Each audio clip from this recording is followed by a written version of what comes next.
Thank you for the introduction and for the opportunity to present some of the work that the International Science Council is doing on the future of scientific and scholarly publishing.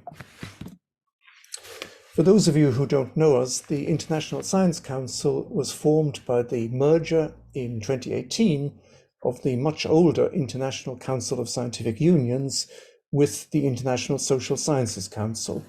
It's a membership body and it represents not just the natural sciences, but the social sciences and the humanities.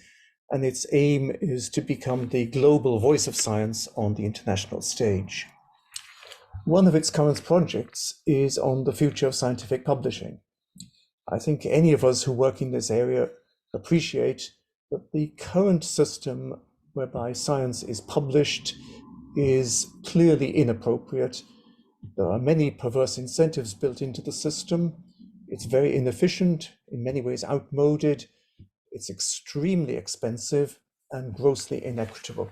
And there's a general feeling, I think, that we need radical reform. At its last General Assembly, the membership of the International Science Council adopted 8 high-level principles which we feel any future system of scholarly and scientific publishing has to respect. And the steering group working on this is now translating these principles into an action plan for implementation, and we would very much welcome input and assistance from the library community. Here is the steering group. I won't go through it because there isn't time, but you can find details online if you're interested. So what are the 8 principles? I've condensed them a little bit to fit on one slide, but they can be summarized as follows. The first principle is that if open science is to mean anything, it must mean a scientific enterprise that is open to participation by everybody, open to authors as well as readers, and therefore no exorbitant article processing charges.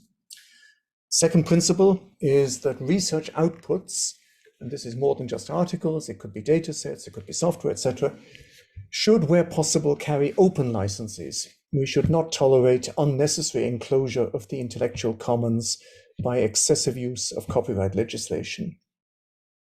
The third principle is that peer review, we all agree, is absolutely essential, but the way it is currently organized through journals is not efficient, urgently needs reform, and the work done by the academic community in carrying out peer review deserves recognition if the system is to be viable. The fourth principle is that the data and evidence supporting an article should be concurrently available to allow efficient peer review and replication studies. The fifth principle, which will surely resonate with librarians, is the importance of long-term curation. We need open access not just now, but for future generations. We need to ensure that the research we do today can still be accessed in 100 years' time. Diversity is important and has to be respected. There can't be a one-size-fits-all solution. We have to have a certain diversity of solutions which together form an efficient scientific ecosystem. The seventh principle is that we need to really exploit the opportunities of digital publishing. It's really ridiculous that we continue to use conventions designed around the constraints of movable type and printing on paper. We could do so much better. And the final and important point is that the system whereby science is disseminated, evaluated, and curated for the long term should be governed by and for the research community itself and not captured by commercial interests. So a few personal thoughts. I think we have to recognize that we are moving from the idea of an immutable version of record to a record of versions philosophy in regard to articles. I think discovery is very important. I think we need investment in platform-agnostic discovery and recommendation tools to allow effective literature searches.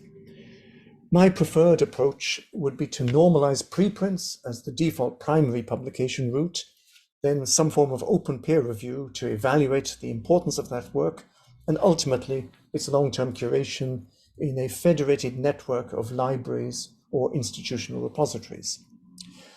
The big problem actually to reform is that there is still this perception that there are certain prestige journals, and acceptance in these prestige journals is used as a proxy signal of excellence and scientific reputation.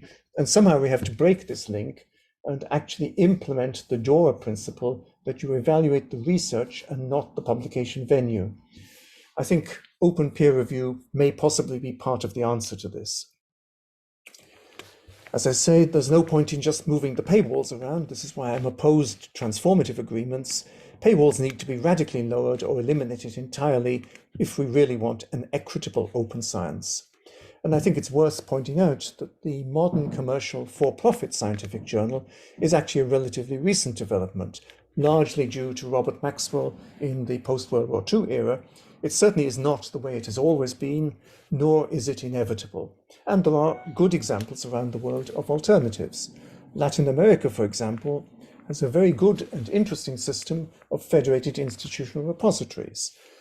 The European Union's Open Research Europe platform is another interesting experiment.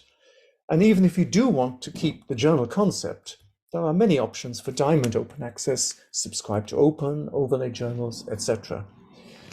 In all these areas, I think libraries have a key role to play. You can promote rights retention strategies. You can make users aware of their secondary publication rights. In many cases, you run and promote institutional repositories. You have an obvious interest in the efficiency and viability of the scientific publishing system. And so thank you for your attention, and let's commit to all working together towards a diverse, equitable, and modern scholarly publishing ecosystem that respects the 8 principles. Thank you.